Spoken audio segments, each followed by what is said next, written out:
Вы едете, слушаете музыку, и вдруг откуда-то из недр вашей машины доносится он. Странный, новый, непонятный звук. Ваша первая реакция точно такая же, как у 90% водителей. Вы делаете музыку погромче. Вы говорите себе «ерунда, само пройдет». Наверное, просто что-то попало.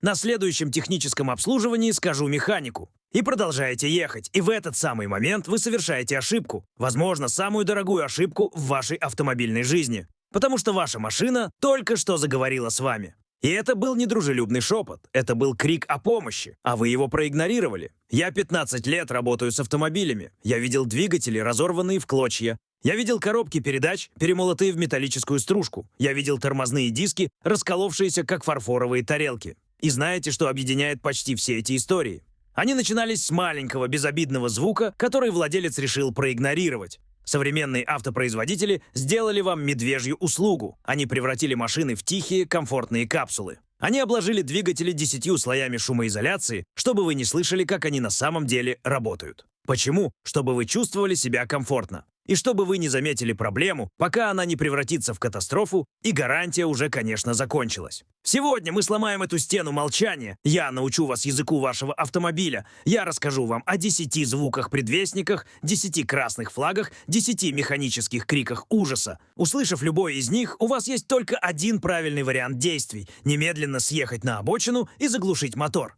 Потому что каждый километр после этого звука – это игра в русскую рулетку с вашим кошельком и, что гораздо важнее, с вашей жизнью.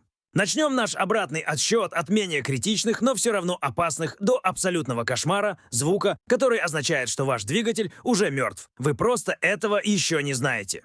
Начнем с 10-го номера. Пронзительный свист при торможении. Давайте на чистоту, этот звук слышал каждый. Высокий, режущий уши металлический писк, который появляется, когда вы нажимаете на педаль тормоза. Вы думаете, колодки скрипят. Наверное, влажность или просто притираются. Ерунда. На самом деле это не скрип, это крик. На тормозных колодках есть маленькие металлические усики, так называемые скрипуны, или индикаторы износа. Когда фрикционный материал колодки стирается до критического минимума, этот усик начинает тереться о тормозной диск.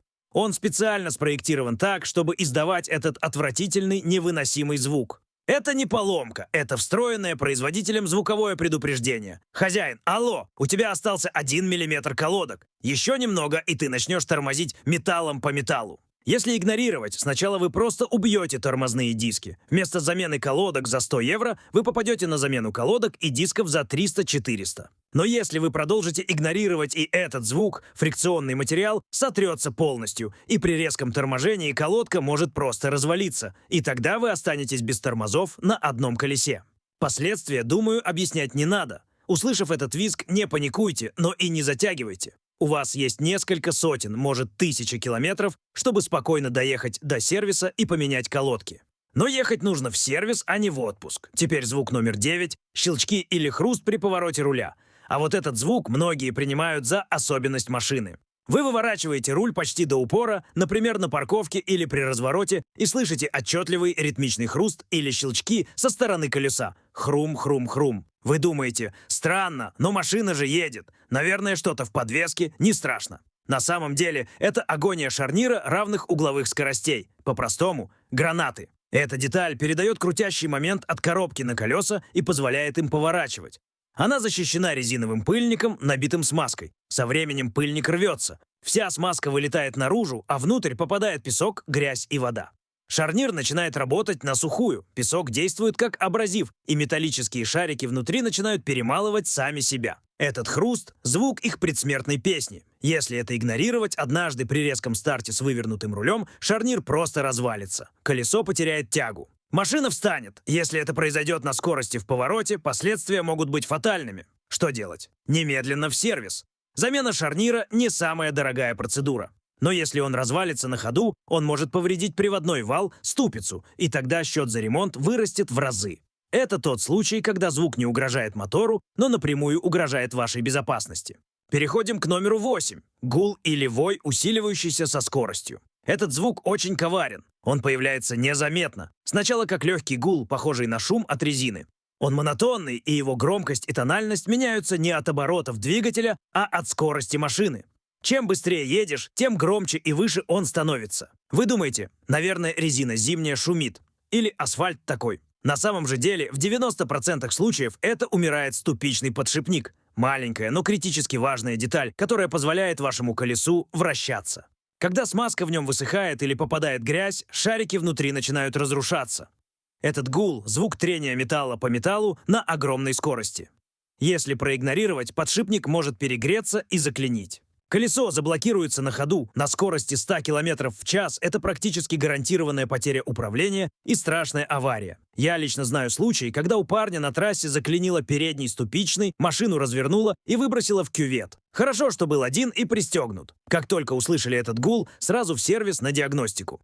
Поднять машину на подъемнике и покрутить колеса – дело 5 минут. Замена подшипника – это не самая дешевая процедура, но это ничто по сравнению с ценой вашей жизни. Мы подобрались к звукам, которые исходят из самого сердца машины. И здесь ставки возрастают многократно. Следующий звук под номером 7 – это предвестник ремонта коробки передач на несколько тысяч евро. Это скулящий вой из-под капота, меняющийся с оборотами.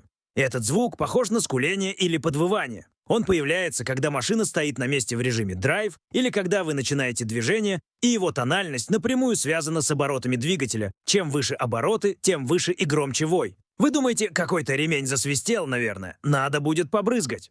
На самом деле, это кричит от боли ваша автоматическая коробка передач. Конкретно, масляный насос внутри нее. Такой звук почти всегда означает критически низкий уровень трансмиссионной жидкости или масла, или его сильное загрязнение. Насос хватает воздух вместе с остатками масла, кавитирует и издает этот вой. Если проигнорировать, масляное голодание убьет вашу коробку за несколько десятков, а то и сотен километров. Сгорят фрикционы, выйдут из строя гидроблок и гидротрансформатор. Машина сначала начнет пинаться при переключениях, а потом просто встанет. Ремонт или замена автоматической коробки передач – это один из самых дорогих ремонтов в автомобиле. Счета легко улетают за 2, 3, а то и 5 тысяч евро. Что делать? Немедленно остановиться.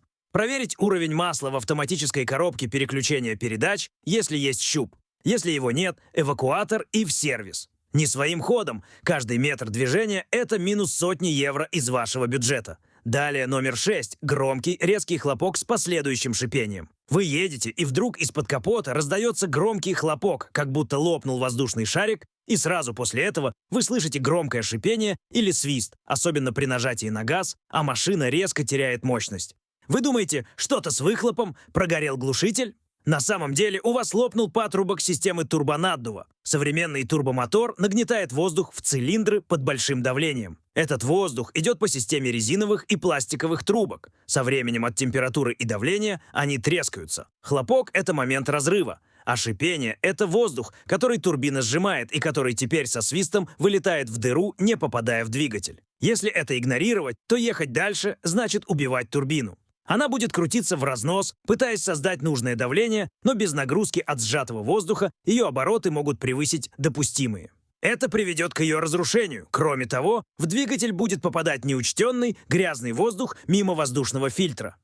Что делать? Остановиться. Заглянуть под капот. Часто лопнувшую трубку видно невооруженным глазом. Ехать дальше можно только в аварийном режиме. Очень медленно и без резких ускорений до ближайшего сервиса. Замена трубки – копейки. Замена турбины – 1000. Я уже слышу, что вы думаете. Ну это все редкие случаи. Со мной такого не случится. Моя машина новая, надежная, японская. Поверьте, законы физики одинаковы для всех. И следующий звук под номером 5 – это прямой результат главной лжи автопроизводителей.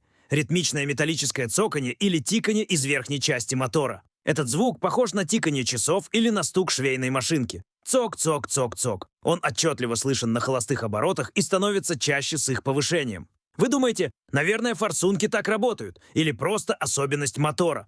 На самом деле это крик о масляном голодании. В верхней части двигателя находятся гидрокомпенсаторы, маленькие гидравлические толкатели, которые регулируют зазоры клапанов. Для их работы нужно стабильное давление масла. Когда уровень масла падает до критического, или масло старое и потеряло вязкость, или забит масляный канал, они перестают наполняться маслом и начинают стучать, ударяя по клапанам. Если это игнорировать, то это начало конца вашего двигателя. Постоянные удары разобьют клапаны и распредвал. Износ пойдет по цепной реакции. Это прямой путь к капитальному ремонту двигателя. И это прямой результат того, что вы верите в сказки про замену масла раз в 20 тысяч километров. На самом деле масло умирает гораздо раньше. Что делать? Немедленно остановиться и проверить уровень масла. Если он низкий, долить. Если уровень в норме, значит проблема в давлении масла. И ехать дальше нельзя. Эвакуатор. Иначе вы приедете в сервис уже за новым мотором. Четвертый звук – пронзительный визг, появляющийся при запуске холодного двигателя. Вы заводите машину утром, и из-под капота раздается громкий пронзительный визг, который через пару секунд или минут пропадает.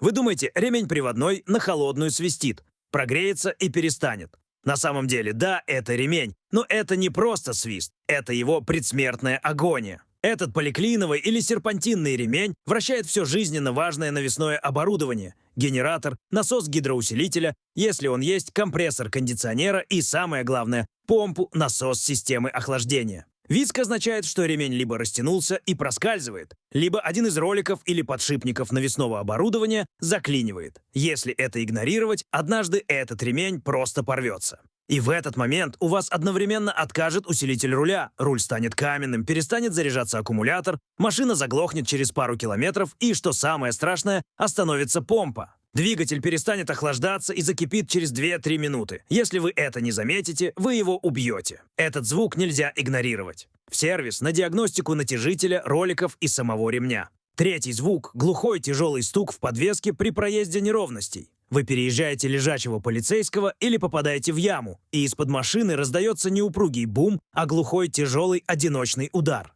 Тук. Как будто молотком по наковальне. Вы думаете, подвеска жесткая просто, дороги плохие. На самом деле это, скорее всего, умерла шаровая опора или рулевой наконечник. Это шарниры, которые соединяют ваши колеса с рычагами подвески и рулевой рейкой. Со временем они изнашиваются, в них появляется люфт. Этот тук – звук удара металлического пальца, а корпус шарнира. Игнорировать это не просто дискомфорт, это прямая угроза. При сильном ударе, например, при попадании в яму на скорости, изношенную шаровую опору может просто вырвать. Последствия – колесо подламывается и ложится на асфальт. Машина мгновенно теряет управление. Это одна из самых страшных поломок, которые могут случиться на ходу.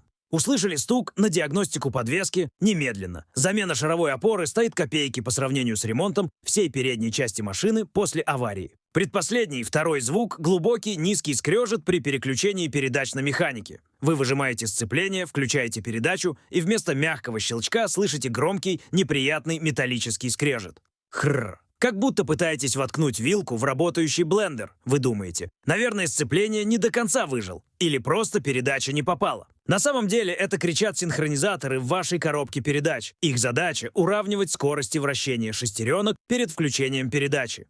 Если они изношены, шестерни включаются наживую, ударяясь зубьями друг о друга. Этот скрежет – звук их разрушения. Чаще всего это происходит из-за износа сцепления. Оно ведет и не размыкает диски до конца, или из-за низкого уровня масла в коробке. Если игнорировать, вы добьете синхронизаторы, а потом и сами шестеренки. Передачи перестанут включаться совсем, либо их будет выбивать на ходу. Ремонт механической коробки передач – сложный и дорогой процесс. Часто проще и дешевле купить бывшую в употреблении коробку на разборке. Это не тот звук, который сам пройдет. Сначала в сервис на проверку сцепления и уровня масла. Если не затягивать, можно обойтись малой кровью. И вот мы здесь. На вершине нашего хит-парада ужасов. Звук номер 1. Это не просто предупреждение, это некролог. Это механический стук молотка, забивающего последний гвоздь в крышку гроба вашего двигателя. Глухой ритмичный стук из глубины двигателя, похожий на молот. Этот звук ни с чем не спутать. Он идет из нижней части мотора. Он глухой, тяжелый, и его ритм четко совпадает с оборотами. Тук-тук-тук-тук. С повышением оборотов он становится громче и чаще. Это знаменитый стук шатуна, или, как его называют механики, рука дружбы. Когда шатун пробивает блок цилиндров. В этот момент вы уже ничего не думаете. Внутри вас все холодеет. На самом деле у вас провернуло шатунный вкладыш. Это тонкие полукольца из мягкого металла, которые являются подшипником скольжения между шатуном и коленвалом. Когда происходит масляное голодание или из-за экстремальных нагрузок, вкладыш приваривается к коленвалу и проворачивается. Зазор увеличивается до миллиметров, и шатун начинает со страшной силой колотить по коленвалу. Этот стук – звук этих ударов. Если это игнорировать, двигатель умрет. Не может быть. А гарантированно. Через несколько километров шатун либо оборвет, либо он разобьет коленвал, либо проломит стенку блока. В любом случае, это конец. Двигатель на выброс. Услышав этот звук, вы делаете только одно. Немедленно глушите двигатель. Никаких «доехать до сервиса». Никаких «еще минуточку». Каждая секунда работы мотора с таким стуком – это минус 1000 евро. Только эвакуатор. Иногда, если заглушить сразу, можно спасти блок и коленвал и обойтись заменой вкладышей. Если проехать хотя бы километр, вы покупаете новый мотор. Вот они. 10 звуков, которые отделяют умного автовладельца от жертвы обстоятельств. Ваша машина не просто кусок железа. Это сложный организм, который постоянно общается с вами. Он жалуется, предупреждает, кричит. Ваша задача – научиться его слушать. Перестаньте доверять только лампочкам на приборной панели. Они загораются тогда, когда уже слишком поздно. Настоящий индикатор здоровья вашего автомобиля – это ваши уши. Если это видео было для вас полезным, если вы узнали хотя бы один новый звук, подпишитесь на карбюратор от Tesla. Поделитесь этим роликом с друзьями и близкими. Возможно, вы спасете их от катастрофы.